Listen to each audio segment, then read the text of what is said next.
Voilà une des raisons pour laquelle tu dois toujours prier avant de dormir. Même si la journée tu n'as pas eu le temps, mais s'il te plaît, avant de dormir, prends toujours le temps de prier. Voilà cette femme qui était sur le point de dormir. Elle attendait son mari, mais son mari n'arrivait toujours pas. Elle s'est dit, ok, je vais prier pour m'endormir. Alors, lorsqu'elle était en train de prier, elle voit l'image de son mari pendant qu'elle prie. Comme une bonne chrétienne qui connaît les choses, elle s'est dit non, c'est que je dois prier pour mon mari.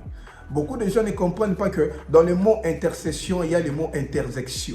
L'intersection, c'est quand deux lignes, l'endroit où deux lignes se croisent. C'est lorsque toi tu pensais comme ça et une pensée vient pour percuter ta pensée initiale. Tu dois comprendre que Dieu te parle de quelque chose. Pendant que tu étais en train de prier, tu vois l'image de ton père, tu vois l'image de ton enfant, tu vois l'image de ton frère, de ton ami.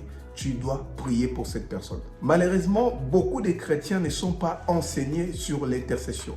Beaucoup croient que l'intercession, c'est une équipe à l'église qui doit intercéder pour les autres, alors que c'est un devoir de tout enfant de Dieu. Tout enfant de Dieu doit apprendre l'intercession. Il y a beaucoup de choses qui sont liées à l'intercession. Que fait le Saint-Esprit? La Bible dit qu'il intercède à notre faveur par des soupirs inexprimables. Que fait Jésus auprès du Père? Il est notre avocat auprès du Père. Un enfant de Dieu est celui qui prie aussi pour sa famille. Un enfant de Dieu est celui qui prie aussi pour les autres. Tu es un enfant de Dieu, tu as une relation avec Dieu alors que les autres n'en ont pas. Dieu va t'utiliser pour les autres. Pourquoi Dieu a utilisé Moïse autant? Parce que Moïse était là comme un intercesseur pour son peuple. C'est lui qui parlait à Pharaon, c'est lui qui parlait même à Dieu. Les jours où Dieu était sur le point de tuer les enfants d'Israël en plein désert, Moïse a intercédé pour eux. Il dit à Dieu, si tu les fais, regarde, les rois de la terre diront que voilà, leur Dieu n'est pas aussi fort que vous imaginez. Parce qu'il les a fait sortir de l'Égypte pour les tuer en plein désert. Et la Bible dit même, Dieu s'est repenti. Beaucoup de chrétiens malheureusement sont égoïstes. Ils prient seulement pour eux-mêmes. Laisse-moi te dire, si tu ne pries que pour toi-même, il y a beaucoup de dimensions que tu ne vas pas atteindre. Toi, tu ne pries même pas pour ta famille. Pourquoi Dieu va te révéler les choses par rapport à ta famille? Mais lorsque tu vas te mettre à prier pour ta famille, pour ton homme, pour tes enfants, pour tes frères, pour tes amis, de prier même pour les gens qui ne te doivent rien. Lorsque tu vas commencer à prier pour les autres, Dieu va commencer à t'utiliser puissamment. Pourquoi Dieu va te donner beaucoup de dons spirituels? Parce que les dons spirituels, ce n'est pas pour nous, c'est pour les autres.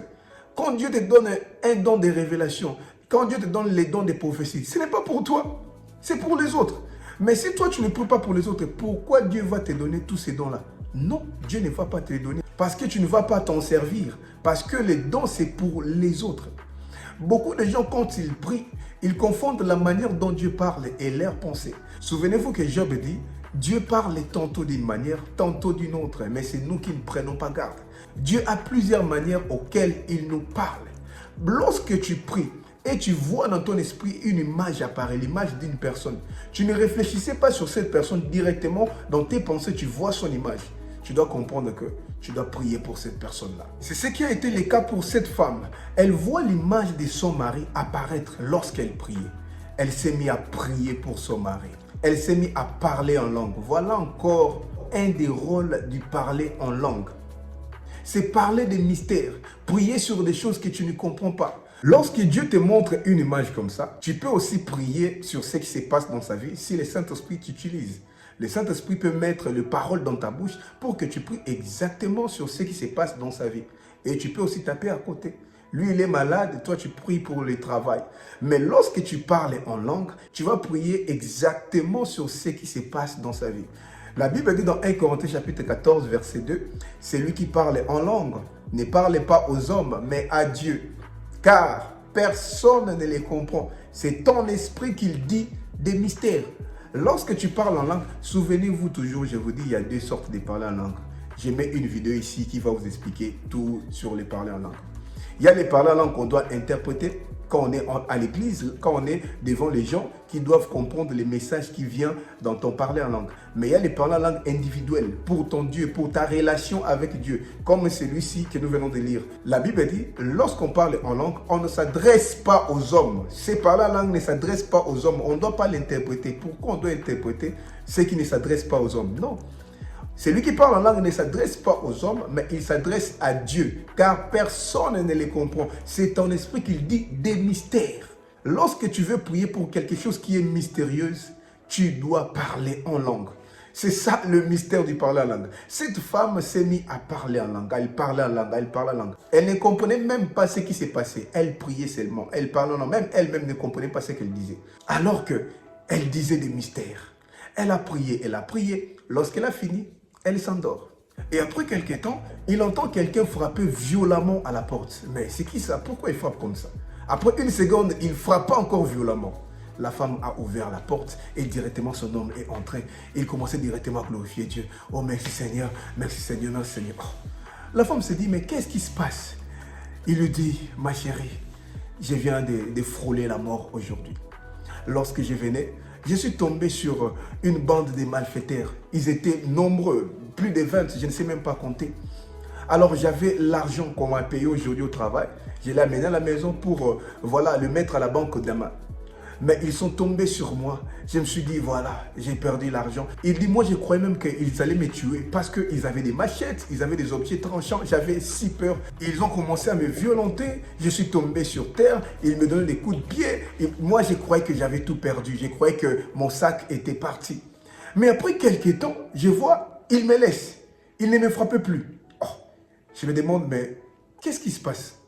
Je ne suis pas mort, je ne suis pas blessé, je ne sens pas aussi très mal quelque part, non. Je me demandais, mais pourquoi il ne me frappe plus?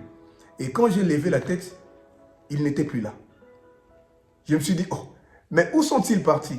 Et c'est comme ça que je me suis mis à courir, et jusqu'à ce que je suis arrivé à la maison. Sa femme lui dit, oh, mon chéri, regarde ce qui s'est passé. Pendant que moi j'ai prié, j'ai vu ton image, et j'ai prié pour toi, sans pour autant comprendre ce qui s'est passé à l'extérieur. Tu ne sais pas combien ta prière peut sauver une personne. Tu ne sais pas combien ta prière peut sauver ta famille. Tu ne sais pas combien ta prière peut sauver tes enfants. Lorsque tu veux dormir, prends le temps de prier. Si la journée, tu n'as pas eu le temps, si le matin, tu as prié rapidement parce que tu devais aller au travail, mais le soir, trouve-toi du temps pour prier. Malheureusement, les gens sont aussi pressés. Parce que demain, je dois aller au travail. Je dois prier seulement pendant 2 minutes. Oui, le travail, c'est très important. Mais attention, ton travail ne peut pas sauver tes enfants. Ton travail, parfois, ne peut pas sauver aussi ta famille. Ta famille a besoin de ta prière. Malheureusement, les gens ne prennent plus le temps dans la présence de Dieu. À peine il commence, à peine il veut finir. Comment Dieu va te montrer des choses concernant ta famille si tu n'as même pas le temps? Comment Dieu va te révéler les choses? Dieu veut que tu demeures dans sa présence. Ce n'est pas aussitôt que tu commences à prier, aussitôt que Dieu va te parler. Dieu parle quand il veut. La présence de Dieu est toujours imagée comme les tabernacles. Dans les tabernacles, il y avait les parvis, l'enclos. Malheureusement, quand beaucoup prient, ils se limitent dans l'enclos. Or, Dieu est dans les saints des saints. C'est comme dans la chambre. Lorsque tu es à l'extérieur de la maison, tu ne vas pas bien entendre celui qui est dans la chambre. Beaucoup aussi essayent d'aller un peu en profondeur, mais ils se limitent au salon. Lorsque tu es au salon, tu ne vas pas entendre la voix de celui qui est dans la chambre. Mais lorsque tu entres dans la chambre, c'est par là que Dieu va commencer à te révéler des choses. Lorsque tu pries, tu dois être concentré. Tu dois aller, tu dois monter des dimensions. Tu ne dois pas faire des prières superficielles où tu pries, tu entends aussi les bruits. Quand tu pries, tu es conscient de ce qui se passe à l'extérieur, de ce que les hommes disent là-bas, de ce que les enfants disent. C'est que tu es dans le parvis. C'est lorsqu'on est dans les parvis qu'on entend le bruit de l'extérieur. Mais lorsqu'on entre dans la chambre, on n'entend plus le bruit de l'extérieur. C'est à cette dimension-là que Dieu t'attend. Lorsque tu pries, sois concentré. Comme si quelqu'un qui attendait que Dieu puisse lui parler. Sois concentré, sois sensible à toutes les images que tu vois dans ton esprit. Sois sensible à ce que Dieu mettra dans tes oreilles. C'est comme ça que petit à petit, tu vas développer ta relation avec Dieu et tu vas devenir très sensible spirituellement et tu vas commencer à grandir aussi spirituellement. Que Dieu vous bénisse. Nous sommes le ministère Tetelestai. Chaque semaine, nous faisons des prières en ligne. Chaque lundi et vendredi à 21h. Je mets le lien du groupe WhatsApp sous cette vidéo ou soit entrez dans la chaîne, vous verrez mon numéro WhatsApp, vous m'écrivez et je vais vous en dire plus. Que Dieu vous bénisse.